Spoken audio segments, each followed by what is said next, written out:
Ladies and gentlemen of the crypto space, we're live on a Friday, December 15th at 12:40 p.m.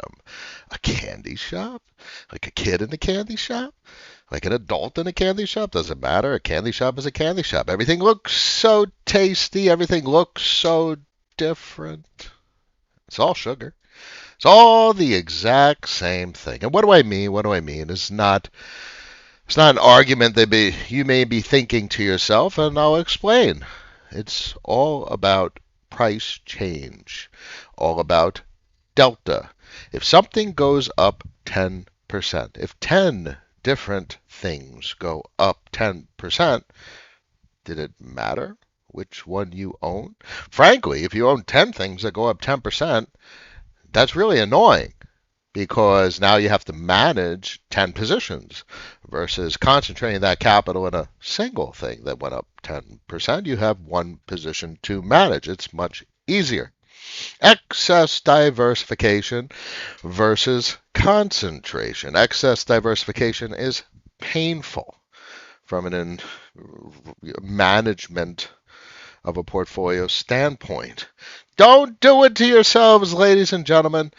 I see the candy shop as well. This is not the candy shop necessarily right here, albeit this is maybe representative of the total state of the candy shop industry. I'm using a lot of metaphors here. It's not really a candy shop industry. There's a lot of enterprise here, but there's also a lot of nothing and bullshit. And clearly, Bonk is a candy shop.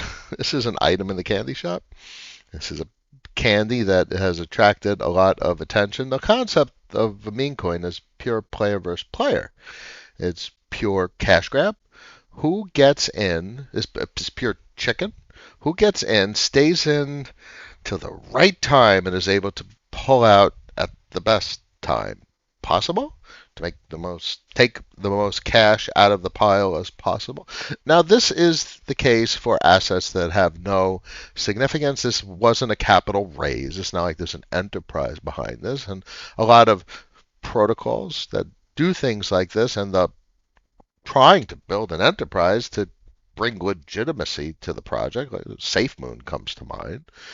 And this is an entire sector of the crypto markets. This is clearly some sort of instrument that may or may not qualify as historical stuff that lands on equity markets. This is probably some sort of new type of instrument, but not quabbling over that.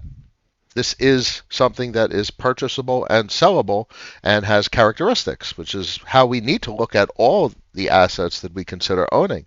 And the characteristics here mean there's nothing to it. This is a large part of the space. I personally don't engage with these types of assets. And to be very clear, I'm cursed with, right curve. I guess I've said mid curve historically. I see this because some folks may mention that reference. Yeah, that's right curve. It is what it is. Now, the truth is, I'm just coming from a humble perspective. There's a lot of folks that are just ridiculously smarter than I am, but at least in terms, I say right curve, I think about everything to the extent of potential. I analyze, I assess. It's not fundamentals, that's a generalization. I understand the business in play, the business opportunity, the business proposition, the investment proposition. And that's how I construct a portfolio. So I don't really consider these assets. So I walk into the crypto candy shop and there's an entire section of shit that I don't look at. Now, there is a commonality between assets like this and everything else, legitimate business, legitimate enterprise, and that's the price action. Now, the price action has an associated volatility. The price action has an associated necessity to assess vested interest. I believe this wick that we're seeing was from original developers unloading, 8 figures, 10 plus, was it 20 million? I don't know. I'd have to pull up the tweet. Vested interest. Peers. Who are the other people investing? And literally those three characteristics alone say, Noah, I'm not touching this shit. specifically the peers. We're not even talking about like rug pulls and malicious intent. There's no real capacity to quantify that kind of risk. I just can't engage with it. It's just who I am. And even this asset, which has a sense of legitimacy, and this has been around for quite some time on the Solana network, and it picked up attention and it went viral. It's like a social media post. But there's no significance to it from an enterprise standpoint, and that means something to me. And it means even though the price action is opportunistic, I invalidate it as something I consider. That whole section of the damn candy shop is off limits, for better or for worse. I look at the crypto space holistically, and you guys know the primary components of the portfolio at this point. And frankly, in my opinion, there's still items in the crypto candy shop. And all this shit is going to do very interesting things as compared to equities markets, the equities candy shop. It's a very different landscape, a very different investment proposition, very different considerations. As I've talked about, the risk exposure in equities is not just your peers, it's not just institutions. It's literally the board of directors. You have to play against internals, the internal structure of the organization. I can't stand that shit. It's not that it's too complicated, it's that why would you engage with that kind of investment opportunity, considering the complexities and the potential extent of information you need to acquire, just acquire, then to try and digest, to calculate some sort of risk profile. So that's why I look to the crypto candy shop. And that's why I look to only parts of the crypto candy shop where the risk profile is calculable. You can actually quantify what's going on. And that's meaningful to me. I need to engage with these insane crypto markets in a sustainable fashion. Now, I had a nice stream this morning with Ben. We talked macro. And the macro tells us very interesting things about the global financial system, which includes the crypto space. It's just a component of the global financial system. And it tells us where we're heading. It tells us certainly the destination. The path will forever be uncertain. And basically the entire conversation me and Ben have are discussing the potentialities of the path we travel to get to the destination. And the destination is really simple. The destination is an assessment of a balance sheet. And it's literally just adding up all your pluses and adding up all your minuses. And because of that, the balance sheet, it says what the hell they're going to have to do, period, in some way, shape, or form at some point. You can speculate on when. You can speculate on how, and the how dictates the path, and the when could certainly adjust the path, because if shit hits the fan, that path is going to seem really damn scary, but you're going to get to the destination sooner. But I'm pretty confident in stating the destination is clear. Look at the macroeconomic thinkers, not even necessarily the ones that are involved in the crypto markets, the way they talk about the destination. The destination is not really disputed amongst even the macroeconomists, which is a great deal of consensus for me as an armchair macroeconomist. So that's comforting. That confluence allows me to sustainably engage with the parts of the market I see most closely aligned with my investment interests and how I want to be exposed to the destination conditions. To put it simple, the destination is a shitload more capital on the planet.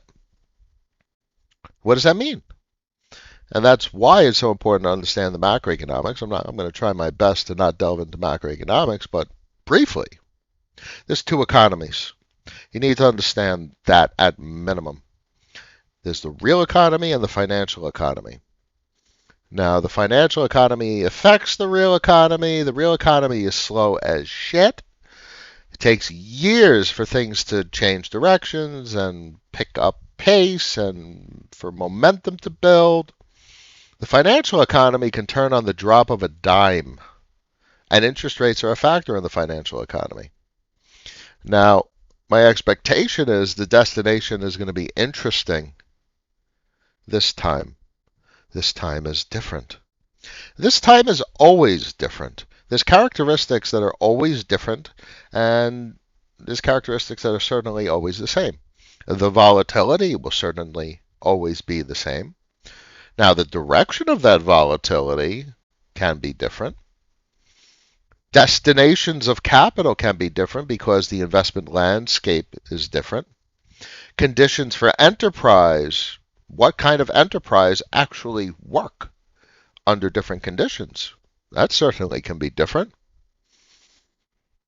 And that all points me in the direction of these crypto markets being the best destination of capital I could possibly see in all markets. Now, that could be an awkward statement as received by many personalities.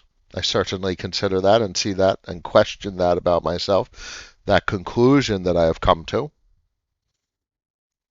But unfortunately, it's a manifestation of the way I've come to understand the macroeconomic system. The financial economy is going to diverge significantly from the real economy. They need it to, for very simple reasons. I'll get back to the simple reasons, but this has occurred many times over. Look at Venezuela. Look at pick a country that has a completely vertical stock market where their respective financial economy has gone vertical. The wealthy people in Venezuela are just fine. They own assets, they own businesses, they have cash flow. It's just fine for them. Now, obviously, the disparity is the thing that is notable. Now, I expect the real economy to continue to be significantly constrained. Reduction of interest rates from here don't mean much. You go down to 3.5% from where we are, and you get what? A little dip in mortgage costs. It's still going to be under a significant amount of pressure. My expectation is zero return to zero interest rate percent. No return to ZERP. And that presents interesting conditions I touched on with Ben that facilitate very unique conditions for the financial economy that haven't been seen in not years, countless years. And I think we're at such extreme conditions relative to where we've been over the last 15 years, we could see a very different cycle coming. The next cycle, the cycle that we're in right now that's starting. We could see a significant increase in financial economy liquidity. Now, liquidity is another hot topic. Generally, I see it as the amount of capital that's available at any given time, potentially deployable to assets. So, I mean, literally, you could think of assets themselves as capital because you could redirect that, you could liquidate it and redirect that capital somewhere else. So, I see a significant expansion or conditions ripe for a significant expansion of capital in the financial economy. And we must respect that that's pretty unfortunate. Unfortunate for the real economy, unfortunate for the vast majority of the population that are not asset holders, and obviously fortunate for the persons that have either the fortitude or the left curvature or the right curvature to say these are assets I want to own. Not the one we're looking at. This is interesting. This is played out very different. This is Prisma. It's played out very differently than many other protocols. And that's because it's basically illiquid. All the yield, you're selling it at a 50% discount. First off, you're claiming as CVX Prisma, it's 50% haircut. Or if you're claiming as VE Prisma, it's still a 50% haircut at the protocol level. So it significantly disincentivizes liquidation. Quite fascinating. They did this on purpose. So these are the protocols that I'm here for. Now, years past, our streams past, our conversations past, we've engaged with various monetary policy experiments.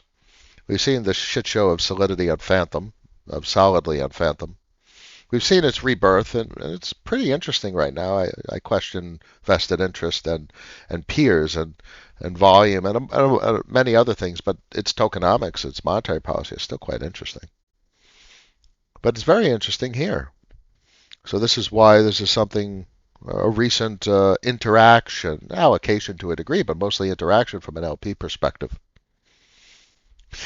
These are the types of enterprise. Certainly an enterprise, this is a company that extends credit.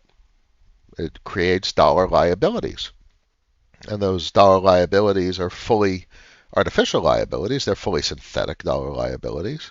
It's not like they're bank reserves that are redeemable for actual dollars, but that's the nature of the global financial system. So that's why it's so imperative to understand at least some basic realities about the composition of the global financial system and how that it is predominantly, the vast majority, synthetic dollars. The dollars that we use every day don't exist. They're liquid with bank liabilities, which are a synthetic dollar also, which are redeemable for actual dollars. And what does that sound like? Oh, that sounds like maybe a circle, a USDC. Redeemable for versus redeemable for assets like a tether.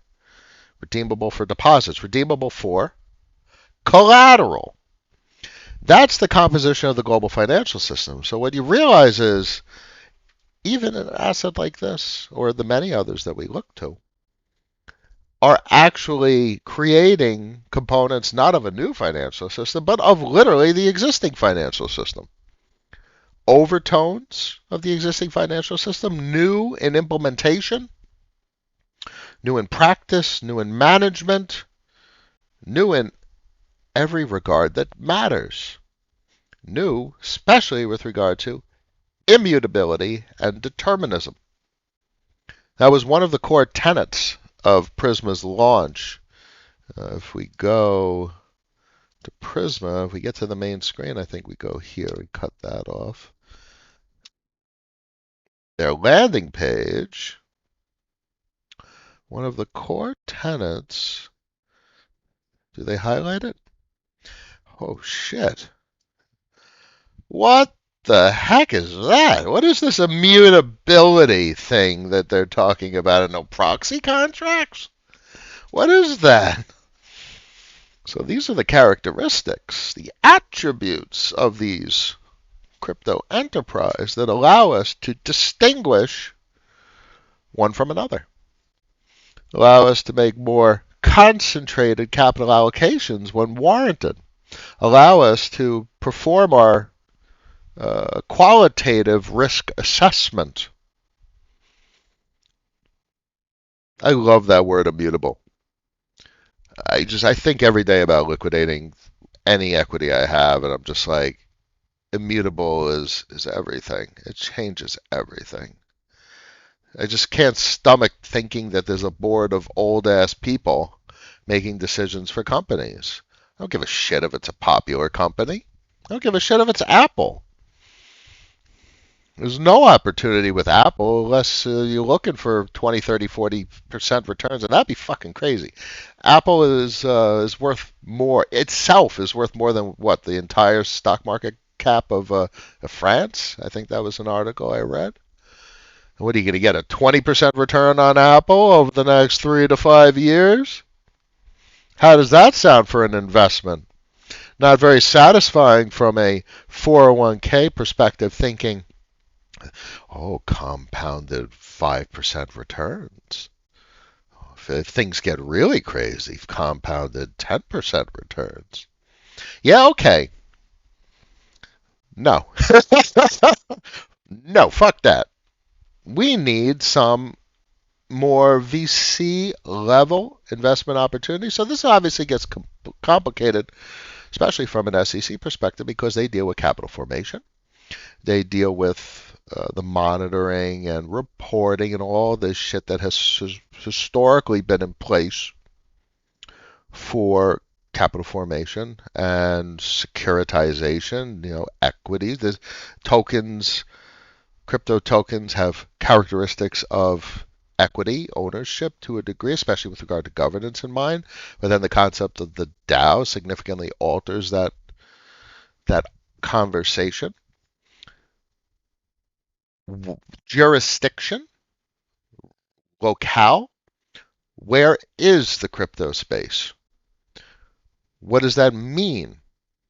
So these things are fascinating, and it doesn't give me pause thinking from the SEC's perspective, because if England was extremely friendly and all of the stuff that we hear out of the US SEC was not the case for what's going on in Britain, and these were the companies that were highly regulated, but they're immutable and they're deterministic. So what kind of regulation can you do? There's no reporting needed because it's literally all on chain.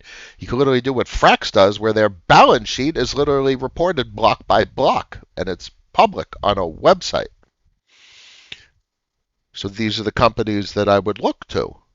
I would be an international investor in British DeFi. So that's why it's such an awkward feel for what's going on in markets. They're just beginning to digest the reality that you could launch an asset, launch a company, sell equity, extend voting rights that doesn't require a proxy vote. If you ever have like a brokerage account, like a Fidelity or a Schwab account, you get in the mail these stupid proxy votes. If one, you're sending them to me in the mail. Two, yes, I could go on the website and proxy vote. Three, it's a fucking proxy vote because Fidelity's doing the voting and you're proxying it.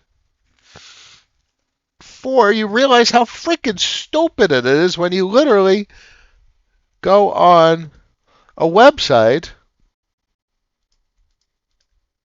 and vote. All of that shit, all of that infrastructure, all of that regulation, all of those intermediaries, all of those custodians, and you can vote. I feel like I'm taking crazy pills when I describe that reality of how insane it is that this traditional system, or rather just how insane the traditional system is as compared to these crypto markets. From a functional standpoint, from a fundamental structural standpoint. And that's why these crypto markets are absolutely fascinating. Anywho, that was a lot. I wanted to talk to you guys about the candy shop. I wanted to try and diminish premature or excessive exuberance. You don't need to be exuberant because the potential for these businesses far exceed that of enterprise that you're traditionally exposed to in equities. These businesses are of a scale and a scope that only has comparison and precedence at the banking level, like the sovereign banking level, because the total addressable market is the planet. So it's like BIS or some sort of it's like, let's say this enterprise is in a country, it's in Australia, and you're in Britain, and you want to borrow these particular dollar liabilities. Go online and click. Oh my God! All of a sudden, all of that process and friction. You don't have to borrow the dollar liabilities of Britain. It's literally that you just by borrowing these liabilities, you just engage in jurisdictional arbitrage, and regulatory arbitrage, and arbitrage of arbitrage. So the point is, when I look at literally just this page, I'm like, holy fuck! Look what it's offering. It's mind-blowing when you understand how the traditional financial system is constructed. It itself is game-changing. So Anywho, portfolio construction, sizing, risk, all of that shit's a separate conversation. That's how you construct, the portfolio, how you size these things. But man, oh man, when I get off the calls with Ben and I have these macro thoughts, how the financial system works, I'm just continually blown away by these protocols in awe, like, holy fuck. So we're coming into favorable conditions. Let's look at some data. Now, the favorable conditions, I'll highlight to you the way I know how.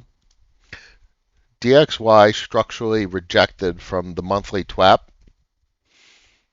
DXY down implies foreign currency has greater purchasing power. There's much more foreign currency on the planet than there is dollar currency available on the planet. Bond market, 10-year breach the 4 to the downside. Look at this structure on the monthly. Last interaction was May, beginning of summer. If we see confluence suggesting this monthly time-weighted average price, misleading because it's yield, time-weighted average yield. This is the TWA. On this chart, the TWAP is the TWA. If we see confluence suggesting the TWA is going to express support flipped resistance, now we have collateral prices rallying. Collateral prices rallying is the fuel for the international dollar printer or currency printer. You can print whatever currency you want. It's credit. Where you take collateral, you stick it in Aave, and you borrow something, and now you have more money. You have your deposit plus what you borrowed. That's the expansion of the global currency systems. So what is the fuel for the fire? Dollar down, treasuries up, 10 years plus, 2 years, treasuries, and rate cuts. Why? You cut the rates and all of a sudden it's less to borrow. So your Aave health factor just doubled, and you can now borrow DAI at 5% instead of 15%. What happens? So putting that reality of macroeconomics into crypto terminology should be like, oh yeah, that kind of makes sense. So that's the conditions for the destination. The path has landmines everywhere. And landmines we have packaged into thoughts on how to deal with it. From like the cash versus investments, or the cash perspective, Ethereum, Bitcoin, stablecoins, what kind of opportunity is there? 10%, 15%, 20%? 20% dip, you get a regression on the monthly to the time-weighted average price. Why? Look what we have. We have a breach to the upside of the time-weighted average price. Support. We have 1, 2, 3, 4, 5, 6, 7, 8, 9 months of support expression. We are currently at a premium price relative to the monthly. So what we could have in a high volatility environment with this significant liquidity destruction or capital complexities, be it in the bond market, like move spikes to like 200 and everyone's like freaking out. You get a big wick to the downside and you get a discount. What does that do for the portfolio? If it's at 2230 and you're able to scalp a giant wick down at 1400, does that change your decision-making process? Is that a process you would like to do? Like, I'm going to sit in cash, and if it wicks, I'm going to be sitting at my computer. I'm going to be having this chart up. I'm going to be following the headlines, the news channels. I'm going to be looking for something that's going to produce a crazy-ass wick. For 20%? Fuck no! I ain't doing that shit. I'm not sitting in front of this computer looking for that kind of wick to the downside. I'm not having it set up on my phone so I'm mobile and I'm like, oh, it's wicking, buy on the phone. No, I'm not doing that. I don't have the patience for that. And most people shouldn't either. The interesting thing is it's the inverse portfolio that should be doing that. The smaller portfolio should have even a greater reason not to engage with that kind of activity. A larger portfolio has more of a reason to engage in that kind of activity. You got 10 mil and you can get 20%. That's an extra 2 mil. That's a pretty good reason to want to get 20% on a giant wick down on Ethereum and Bitcoin. You got 10 grand, you could catch an extra 2 grand. All right, that handles the month. That reduces some pressure. You pay off a credit card, pay a mortgage payment. It helps. But that's not why the spore portfolios are here. So that's generally why I treat Ethereum and Bitcoin and dollars as the same at this point. My conversation would change if I had a large portfolio, if I had countless millions of dollars. And there was an opportunity, a significant opportunity with a 20% type of move. So, in that regard, that's the story that I tell. Let's take a look at Bitcoin real quick. I got to hit your comments. Bitcoin is much more extended, much more at a premium as compared to Ethereum.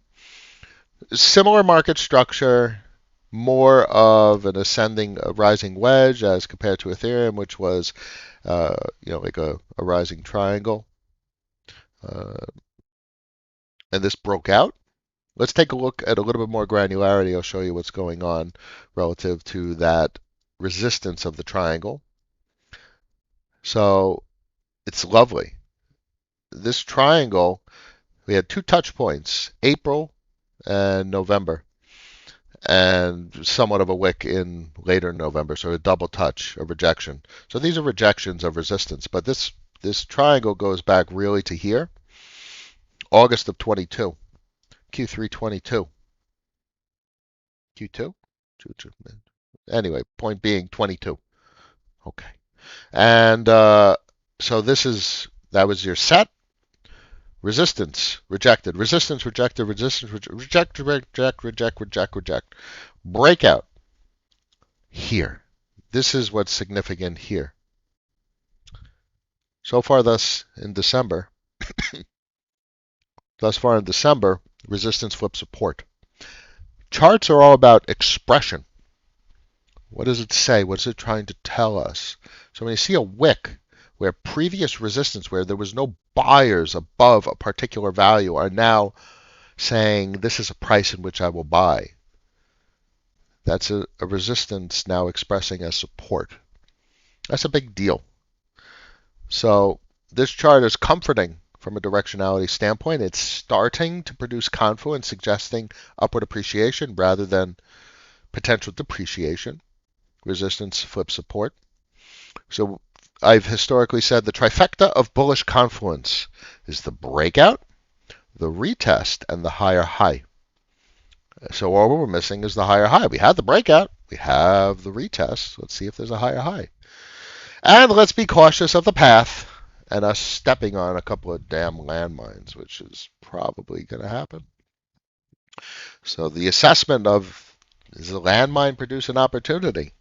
Smaller the portfolio, less opportunity. The larger the portfolio, you can engage in landmine-centered opportunities. Me, kind of right in the middle, and I'm looking forward to the destination, and I'd rather pay a premium. Not taking advantage of an opportunity is, in a sense, rejecting the opportunity, and is, in a sense, paying a premium to not have to engage in all the work required to take advantage of that opportunity. Hope that helps. Dan's in the house, sir. Joe Tapsy, Paul, good morning. My bonk airdrop, appreciated. Yeah, so the Solana phone is like $600, but it comes with like $850 worth of bonk. That's bonkers. Bonkers. Bonk is at 1.7 bill. All right, it's heading down the trajectory of the meme coins, of the Pepes and the Doges and the what have yous. I don't give a shit. I wouldn't. maybe I'd buy the phone, but then you literally have to sell the bonk and they get a free phone. All right, fine. If that floats someone's boat, that's cool. Anyway, that's the bonk story. I covered that. I kind of started with that. Raul, tap seesaw guy holding from 5 mil to 10 mil on bonk. I wonder what mental state you must be in. It's insanity, determination, not sure how to describe. Left curve. It's the left curve. That's cool. So 10 mil, sell it. Yeah, great. It goes to 20. You have 10 fucking million dollars. Sell it. Crazy ass motherfuckers out there that need to execute. And they're just way too wrapped up with wanting to make as much as possible when the capacity to structure a portfolio with a couple $1,000,000. I mean, literally even $1, $2, $3 million, let alone 5, 10. The cash flow potential is you probably don't have to ever work again. So it's insane. It really is. Diego's in the house. Much pleasure. Paul, thoughts on Layer Zero versus Axelar versus Wormhole? I don't understand how they work under the hood. Best tech. Are you contemplating the characteristics to differentiate what's going to do better? Isn't a Wormhole that's they have to do a drop? They have to literally get their assets into circulation. Axelar I can't speak to. Layer Zero, they're not released yet either. Obviously, Stargate's out there, so there's an expression of Layer Zero potential in the Stargate price action. What kind of opportunity is there? What are the considerations? I don't know. I align with Layer Zero for what it's worth, and I express that vis-a-vis the Stargate position. I think under exuberant market conditions, it doesn't matter. They will all significantly appreciate. So what does that tell you about the price action? If Layer Zero does a drop, Wormhole does a drop, and Axelar, if they have an asset or whatever, and they go up 50%. They all just went up the same 50%. I literally started the stream talking about that. If they all go up 50%, don't own all three. Even though you might align with a particular protocol, pick that one. That's cool. Don't diversify. Don't excessively diversify. That's important. Otherwise, you're gonna place yourself under excess burden for work, and that will frustrate you. Don't do that. So, good things to think about.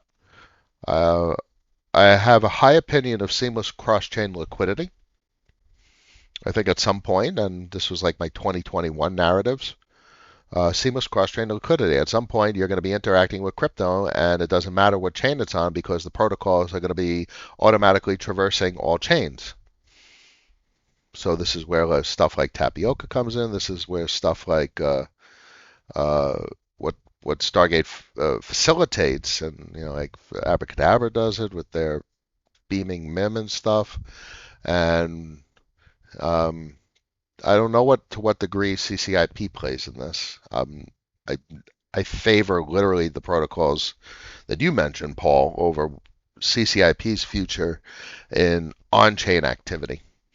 High opinion of what the hell CCIP is going to do for off-chain activity. It's going to be literally massive for meat space to crypto, but inside the crypto markets, I think there's going to be much more dominant players. That's that. Hope that helps. Specifically, I'm not sure what to value prop utility of Axelar token is. Stake for more Axel, and then hope they're planned to. So that means invalidate it. Just if it's something that requires excessive thought, just invalidate it, because there's so many simple plays. There's so many simple narratives to attach to align with the destination of coming liquidity conditions. I've literally done 2 transactions in 2023. I mean, obviously, claim, cash management, so on and so forth, but that's the biggest curse of. Bear with me. That's the biggest curse of the candy shop, ladies and gentlemen. Everything looks good. Why? Because everything probably is good. But it's all the same. It's all made of sugar. So that means all the tokens are the same. They all move percentages. And if they all move up 10%, who gives a shit? What matters is portfolio construction and a capacity to sustainably engage with the market over time.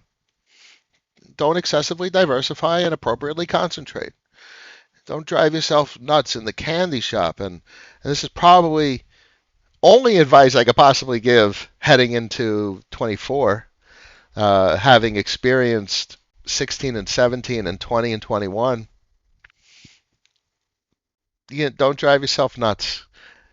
The thing that all of you want is to engage with these markets and be like calm, comfortable, relaxed, and prepared, thoughtful, methodical,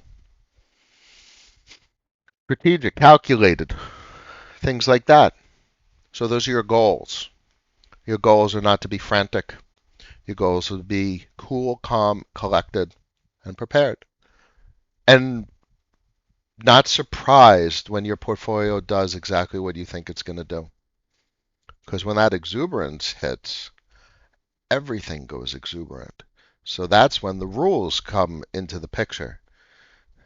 You're here now because when the exuberance hits, you're going to be capitalizing. So now you have to think about the investment part of the portfolio versus the cash. And the cash we've talked about. Hope that helps.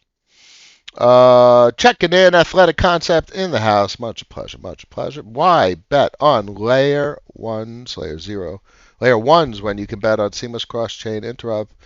Good mechanics, multi, but nah. Yeah, the layer twos and all the shit, Tia, Celestia, that's hot, but because that's not the future. The future is I open up a protocol, I open up 1 inch Paraswap, and I'm able to do a transaction from whatever to whatever, and it literally finds liquidity on 15 different chains. You see the future? It's going to find the liquidity on 50 different chains and give you your asset swap back into your wallet on the chain where you started from. That's it. So the future doesn't give a shit about the chain. So the chains will be fighting amongst each other. Not really, I guess. Because I mean, literally, it's the same fucking protocols on chain after chain after chain. Because as I've said, all of this reduces to credit, derivatives, securitization. That's all these systems are. It's all the same thing over and over again, no matter the chain. So you can inspect the potential for a chain, which is why I categorize certain chains very broadly. I've defined Cosmos hubs as a very Eastern narrative, Asia, Southeast Asia, so on and so forth, because of integrations with Chinese government divisions, BSN specifically. But this BSN is literally integrated with Ethereum mainnet and what have you. I haven't even looked in quite a while. I've defined Polygon as the India narrative. I've defined Solana as the enterprise narrative, and there'll probably be competition in the enterprise narrative, but does it really matter the best? It's like, all right, there's two chains that are capable of servicing the TPS, transaction per second, needed for on-chain derivatives. And that's literally the story that Hero tells. So don't drive yourself nuts trying to find, I gotta find the best one. I gotta pick the best one.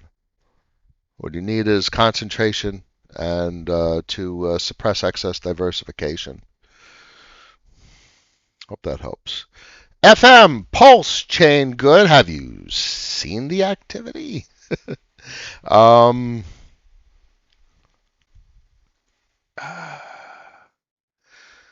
Objectively,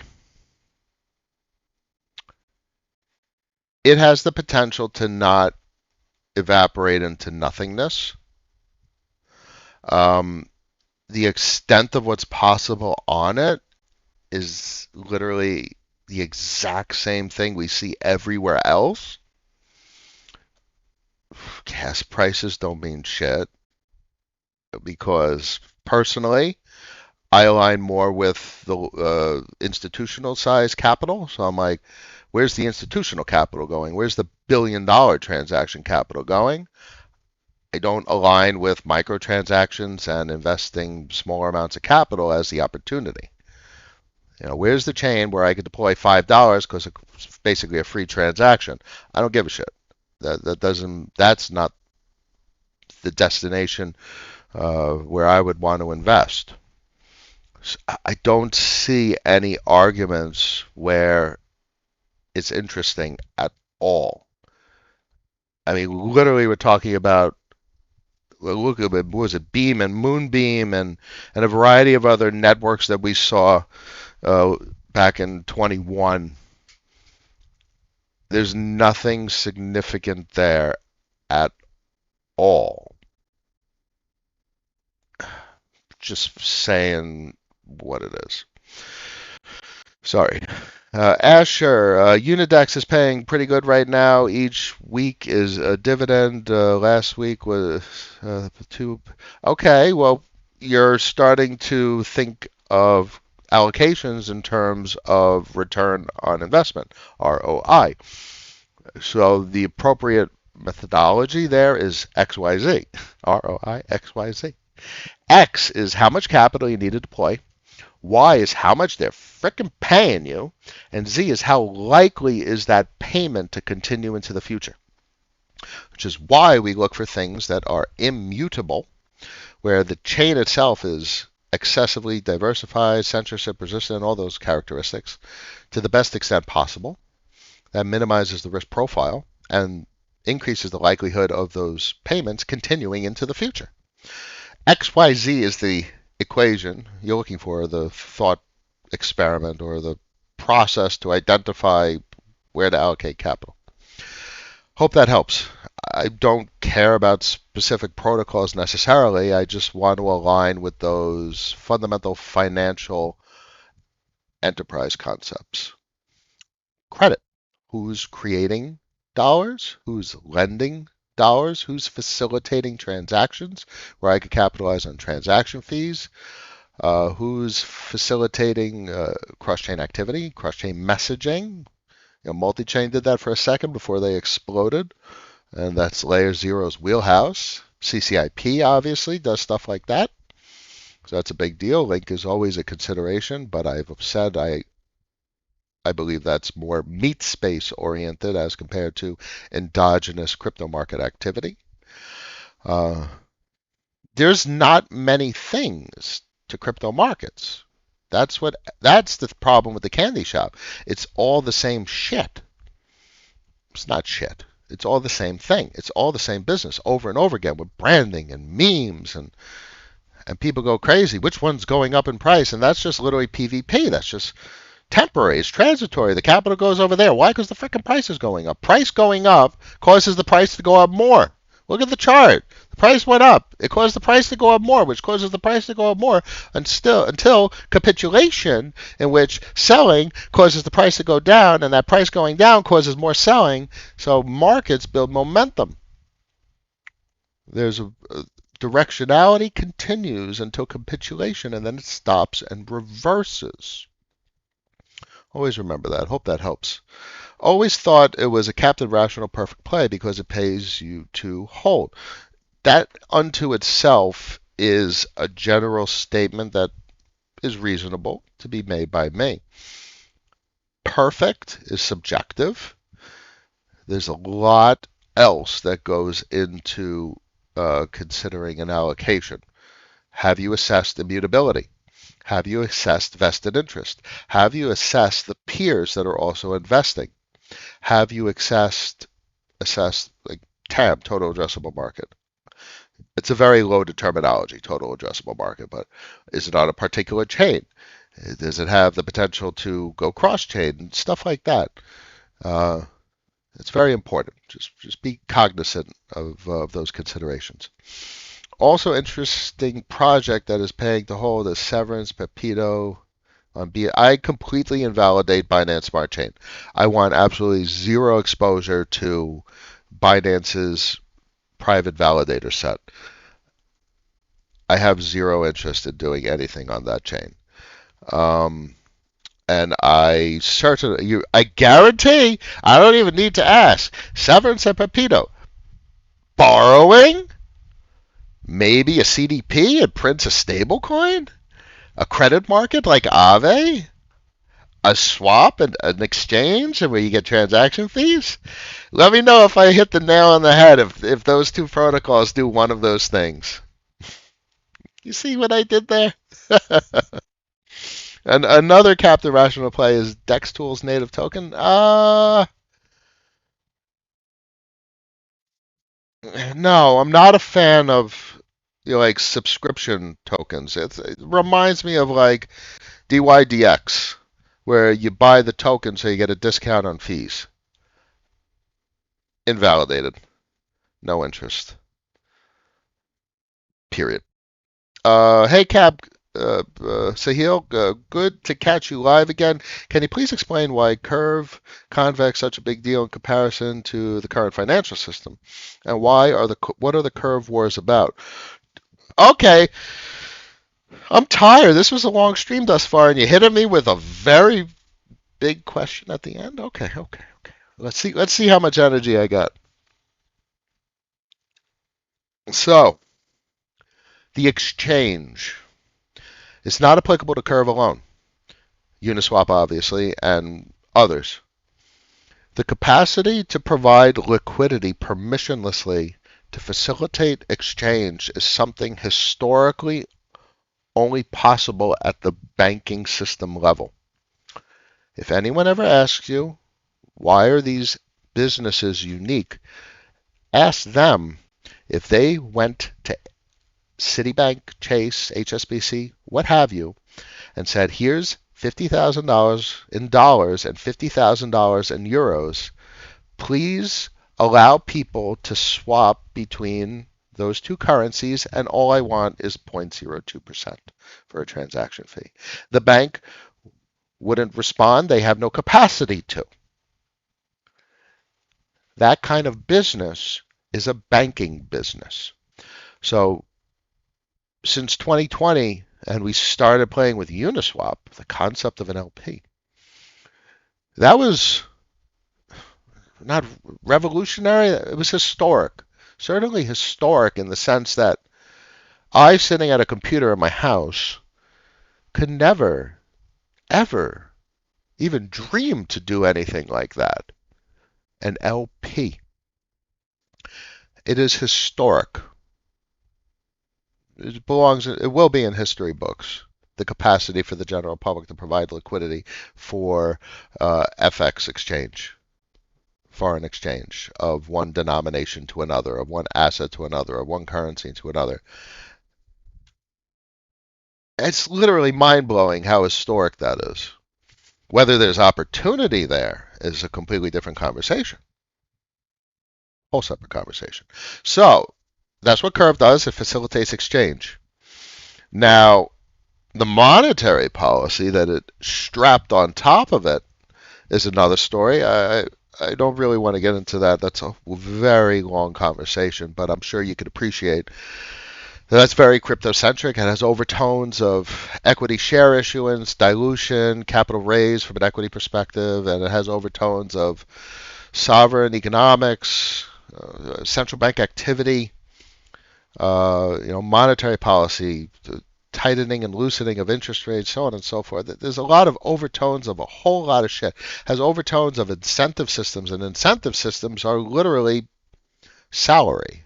It has overtones of dividends. It's none of those things, but it has overtones of so many things that means and given that it was the very first, the creator, Michael created the tokenomics. It's historic. It's a historic creation, especially given how far the expanse of implementation that crypto has done with it. It's everywhere. Concept of incentive regimes, and frankly, that kind of started with synthetics as well. Synthetics was the first emissions incentivized or incentive regime in all of crypto. So, in fact, if you probably still to this day, the vast majority of emissions are governed by the original synthetics contracts. For what it's worth, it's an interesting history for all those of us that have been around since then. Um, Stablecoin, Curve stablecoin. After all these interesting stablecoins, not Circle, not USDC and Tether, MIM had its controversial uh, experience, uh, but it's survived, and that's actually very meaningful. Um, the Frax, and there's many stable coins, but frankly, CRVUSD is historic with its variable interest rate policy designed to influence, incentivize peg stabilization. It's literally active monetary policy executed by a deterministic contract. Holy shit! That in sovereign financial terms, going back through all of history, that sentence is historic because monetary policy is governed by humans.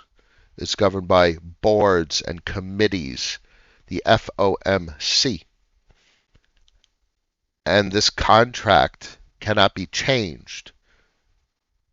It's governed by software. So the monetary policy of CRVUSD is deterministic.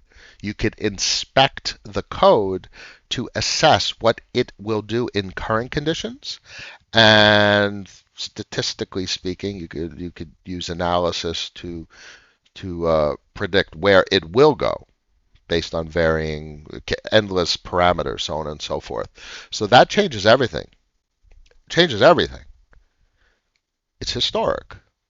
Now, it doesn't diminish the significance of other dollar liability systems, other stablecoins, other endogenous crypto stablecoins. But damn, for you could literally reduce the whole concept of what Michael has built and Curve and Team at this point to V tokenomics and deterministic um, automatic monetary policy. And those two phrases are historic in not just crypto terms, but in sovereign nation terms with the way money is handled and the way exchange of assets is handled. That is all of what I just described as a separate concept or separate and apart from investment and significance to a portfolio and significance with regard to return on investment and cash flow and all the shit that we've also talked about. Whether, the best technology is not necessarily the best investment. You've had great technologies all over the place that don't go anywhere. I mean, look at the DeLorean or look at Tucker. What was that, in the 60s? He made a ridiculous car. But the vested interest shut him down.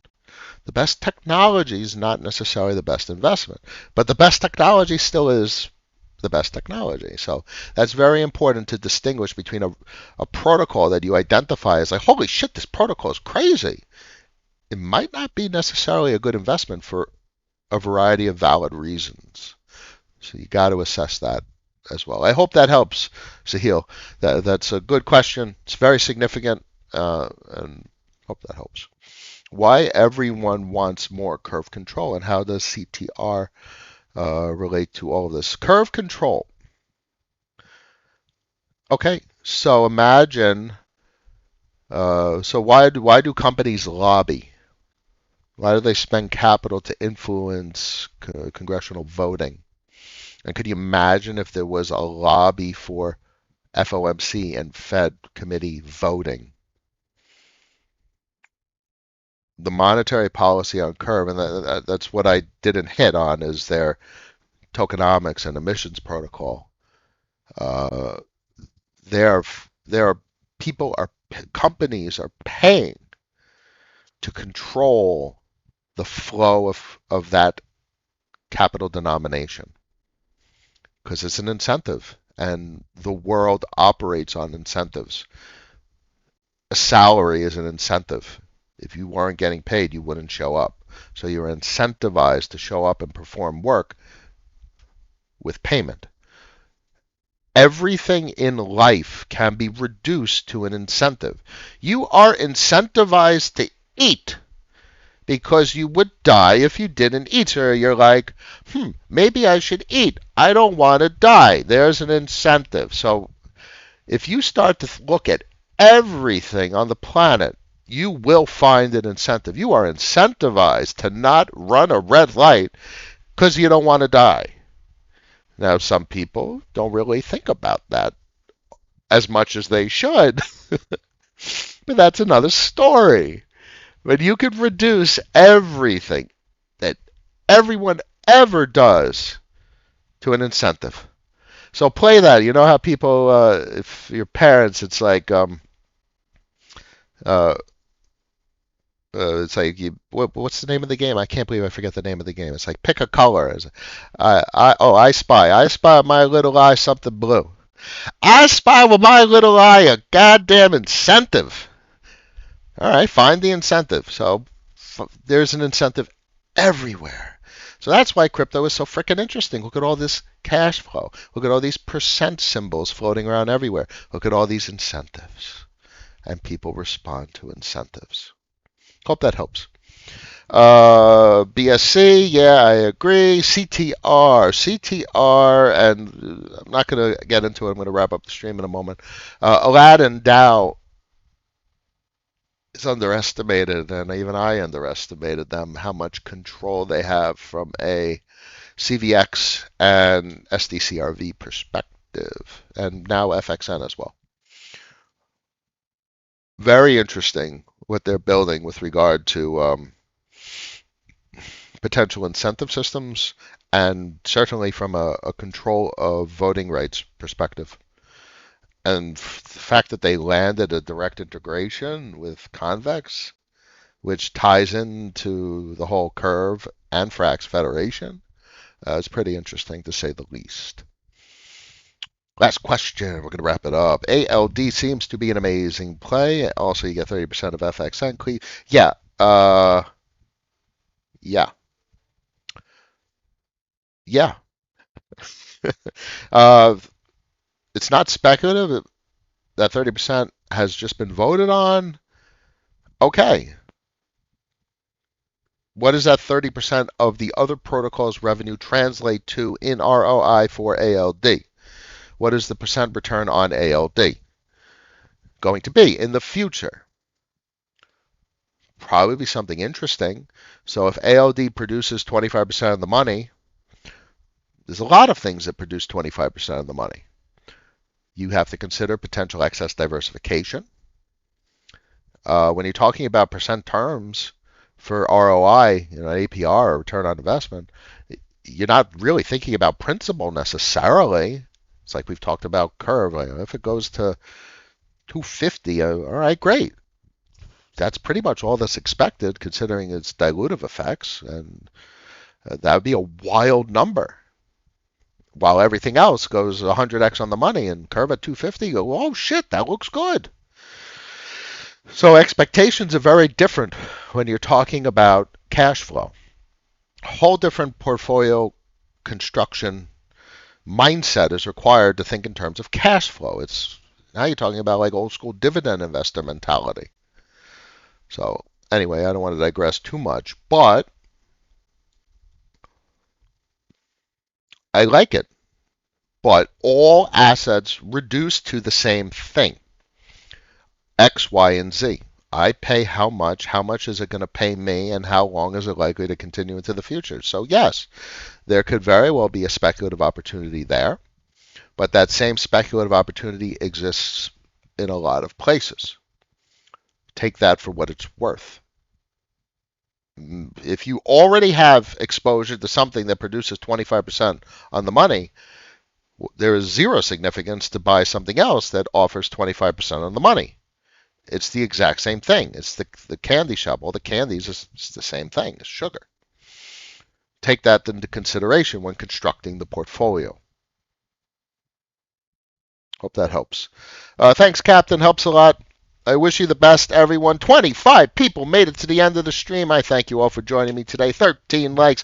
Press that thumbs up button. I really appreciate it. Tell everyone to subscribe because this market can get a little exuberant and everyone needs a little dose of rationality every now and then. Link in the description for the most rational community in the entire crypto space. I wish everyone a good weekend and I will see you all again next week. Peace.